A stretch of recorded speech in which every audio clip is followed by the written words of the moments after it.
Welcome back to week 3 of Global Health 620.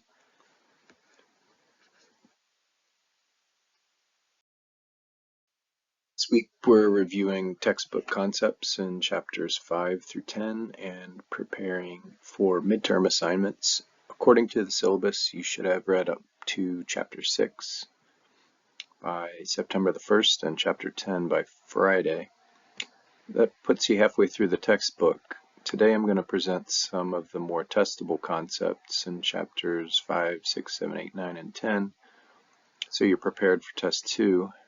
Depending on your disease of interest, there are different chapters and external readings that you'll want to do to help you develop your final research paper.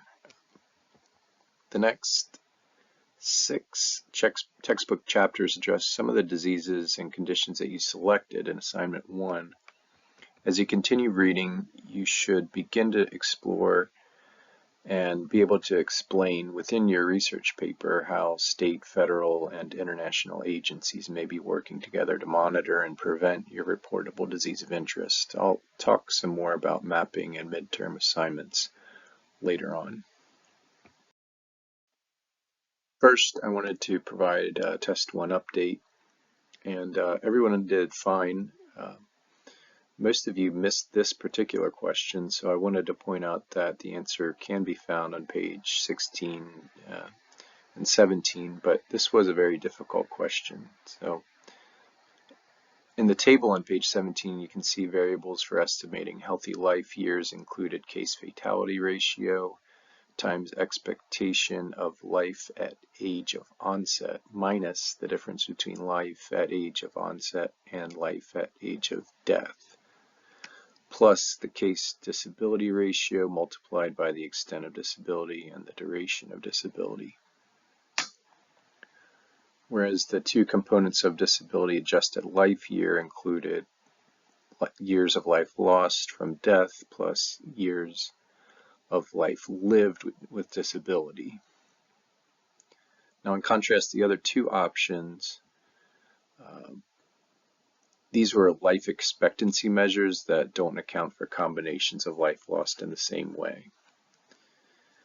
And these kinds of measures may be of little interest unless you're working as an actuary for an insurance company or more specifically working on some kind of state level or international cost effectiveness research that's designed to choose among investments that benefit different populations in different ways. So don't be concerned if you missed this particular question, and you won't be retested on the details of these kinds of measures, but they are interesting to read about if you're focused on this kind of analysis.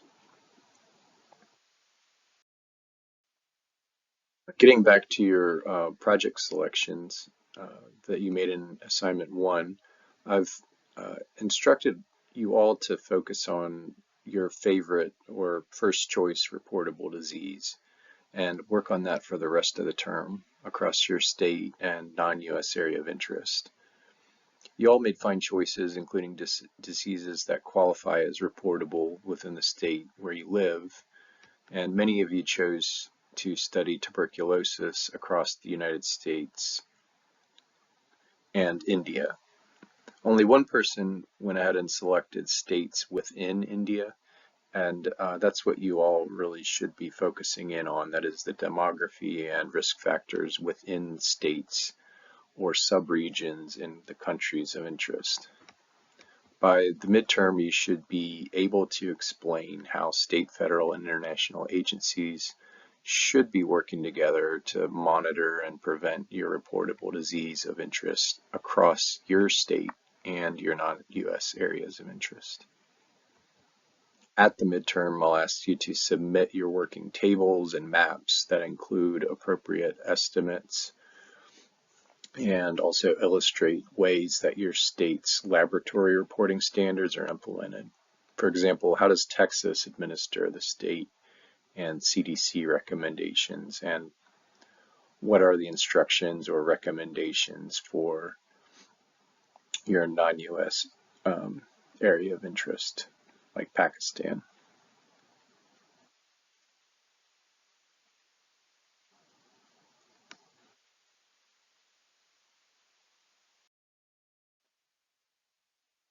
sure to review the posted rubric for all elements that should be included in your midterm and final research paper. This week I've posted a series of new mapping videos and exercises that should help you to develop customized tables and maps that are due at the midterm.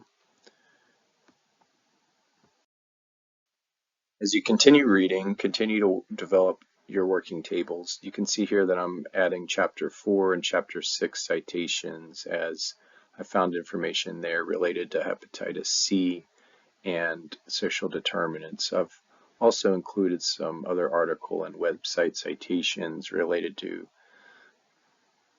HCV in Kentucky and areas within Hong Kong. You should be adding more government websites and identifying chapters and scholarly articles specific to your research paper, area estimates, and reportable disease profile. Just clicking through the links in the Kentucky list of reportable diseases will get you to the CDC case definition. So you should continue to collect basic information from your state's list of reportable diseases and conditions. And from there, continue to develop tables and include full addresses that will go into your maps. It's important to cite all the links to government websites you look at, even if you're reporting that you could not find information that you were looking for. So basically, you should be showing your work within your Excel spreadsheet. I'll ask you to submit this and your maps at the midterm. Citations will ultimately go into your research paper's bibliography.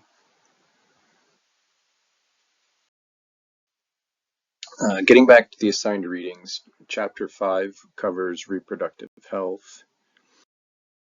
It's important to know basic reproductive health definitions, understand trends in population growth and specific concerns with women's health and the impact of reproductive patterns on the health of children. You should understand how different indices are used to monitor and compare health across countries. You should look at impacts of patterns on children, impacts of different patterns on women, mechanisms to reduce maternal mortality and morbidity. I would carefully read through all of Chapter 6 covering infectious disease. Read about vector control and understand key data. Read about the expanded program on immunization. Get to understand the etiology of polio. And also prevention and treatment, including the growing demand and moral argument for IPV versus OPV. There's related risk factors included in this chapter. Current approaches to polio. Also measles, related risk, theory of eradication. Some chapters, pages cover pertussis, neonatal tetanus, respiratory infections, common enteric infections from E. coli, Shigella, Salmonella, rotavirus, meningitis epidemics, tuberculosis, TB strategies, AIDS disparities and STIs, different forms and types of hepatitis, malaria and other arthropod-borne diseases, different kinds of worms, zoonotic agents, viral hemorrhagic fever, causes of blindness, emerging and re-emerging diseases like SARS, and the Global Alert Network. Let's spend less time on Chapter 7, which is nutrition, unless it happens to relate to your research paper. And in many cases, nutrition and epidemiology are related.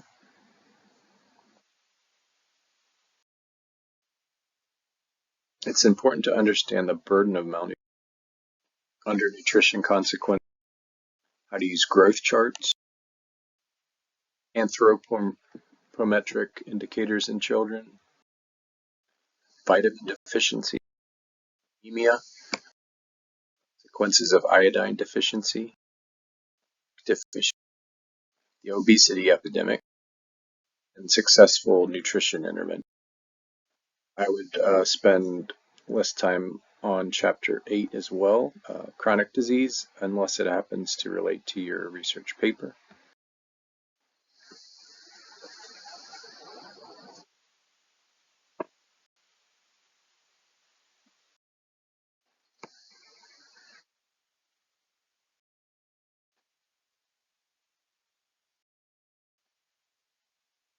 Once we get into Chapter 9, unintentional injuries and violence, I would probably spend less time on this chapter as well, unless you're interested and it relates to your research paper.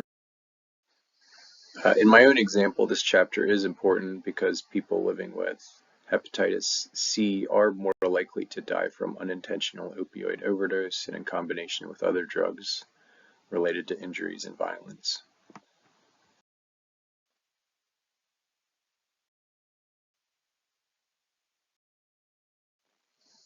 It's important to understand roles of national and international organizations and advocacy. Finally, Chapter 10, Global Mental Health. This is a short chapter, but important if it relates to your research paper. It's important to understand that there are different systems for classifying mental disorders. It's very important to understand the cultural formulation of the DSM-5 and how unreliable diagnoses may be across clinician and culture. There are many limitations in our measures and treatments for mental disorders, but you won't be tested on the details of these treatments. This concludes all the chapters and concepts that we've covered up to Test 2 and the midterm. Please take a look at the rubric that's posted under Week 3 module in Canvas and get started on your midterm mapping exercises and watch for other upcoming midterm announcements. I'll be asking in your midterm assignments to add more information from the book chapters and articles and websites related to your disease and areas of interest. Again, remember to save all the links to sites that you search on the internet within your spreadsheet. That'll make things easier to convert into your final research paper. Have a good night.